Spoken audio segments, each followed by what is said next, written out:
놀자 아저씨. 10여 년 전 내가 살던 도쿄 어느 지역에는 놀자 아저씨라는 정체불명의 아저씨가 있었습니다. 나는 그 무렵 초등학생이었습니다. 그 사람은 종이봉투에 좌우가 삐뚤어진 눈을 그리고 그것을 쓰고 다녔습니다. 목 부분은 줄로 묶어서요. 학교에 8시가 넘도록 남아있으면 그 아저씨가 찾아오곤 했습니다. 하지만 결코 학교 안으로 들어오진 않았어요. 우리 집은 맞벌이라서 집에 가도 난 늘 한가했기에 그날은 놀자 아저씨를 만나볼 생각이었습니다. 선생님의 눈을 피해서 학교에 7시 반쯤까지 남아 있었습니다. 그 정도 시간만 돼도 무섭게 느껴졌습니다. 그래서 난 결국 집으로 돌아가기로 했습니다. 중앙 현관은 자물쇠가 잠겨 있어서 열리지 않았기 때문에 난 그냥 지나칠 생각이었습니다. 하지만 현관 밖에 누군가 있었습니다. 놀자, 놀자, 몇 번이고 반복하면서 그 사람은 그렇게 말하고 있었습니다. 위험하다고 느낀 나는 죽어라 달려서 다른 출구로 향했습니다. 하지만 복도 창문을 보니 아저씨도 달리고 있었습니다. 나는 너무 무서워서 어쩔 줄을 몰랐습니다. 넓은 곳으로 도망치고 싶었습니다. 그렇게 정신을 차리니 체육관까지 와 있었습니다. 하지만 이렇게 넓은 곳에 불도 안 켜고 있자니 너무 무서웠습니다. 그래서 나는 서둘러서 체육관에 불을 켰습니다. 그리고 그 순간 난 불을 킨 것을 후회했습니다. 체육관 창문 전부에 아저씨가 달라붙어 창문을 두드리고 있었으니까요. 놀자, 놀자, 놀자, 놀자, 놀자, 놀자, 놀자, 놀자, 놀자, 놀자. 나는 그대로 정신을 잃었습니다. 다음날 나는 선생님에게 발견되어서 엄청나게 혼났습니다. 어제 겪었던 일이 꿈이었다고 생각하고 싶습니다. 하지만 체육관 밖에는 종이봉투들이 잔뜩 버려져 있었습니다.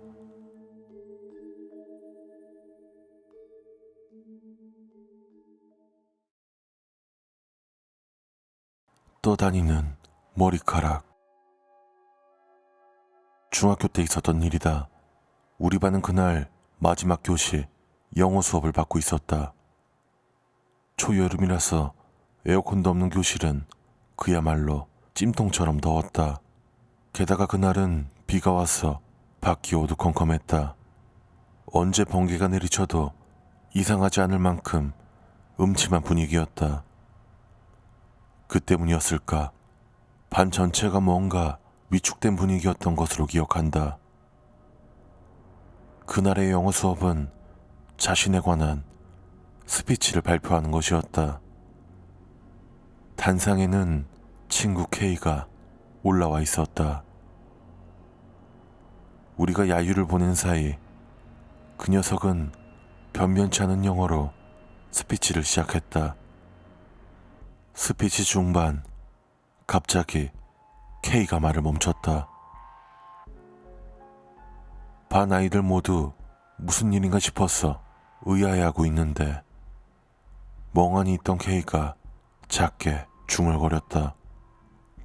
목이 떠 있어.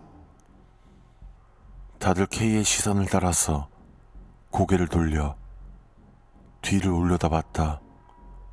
반 아이들 중 몇 명이 비명을 질렀다. 나도 그 중 하나였다.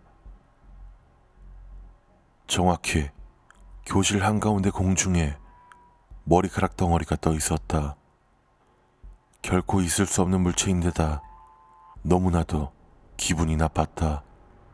교실은 그게 보이는 녀석과 안 보이는 녀석이 섞여 있어서 말 그대로 혼돈의 도가니였다.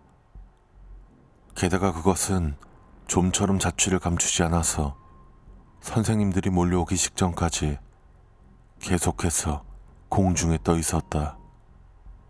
결국 그날은 그대로 집단 하교를 하게 되었다. 그게 보이지 않았던 영어 선생님은 집단 히스테리 현상이라고 정리해버렸고 그걸로 끝이었다. 다만 10년이 넘은 지금도 난 공중에 떠 있었던 그 머리카락 덩어리를 잊을 수가 없다.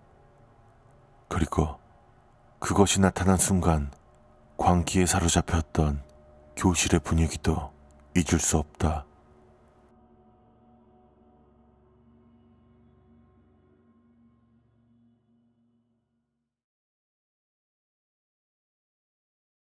낡은 집의 해체 공사.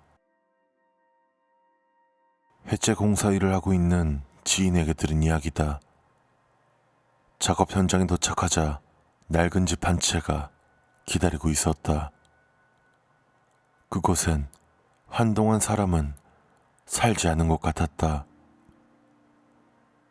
그리고 곧바로 해체 작업이 시작됐다. 하지만 장비의 상태가 영 이상하더란다. 수리업자를 부르는 사이 직원 한 명이 집 뒤에서 낡은 우물을 발견했다.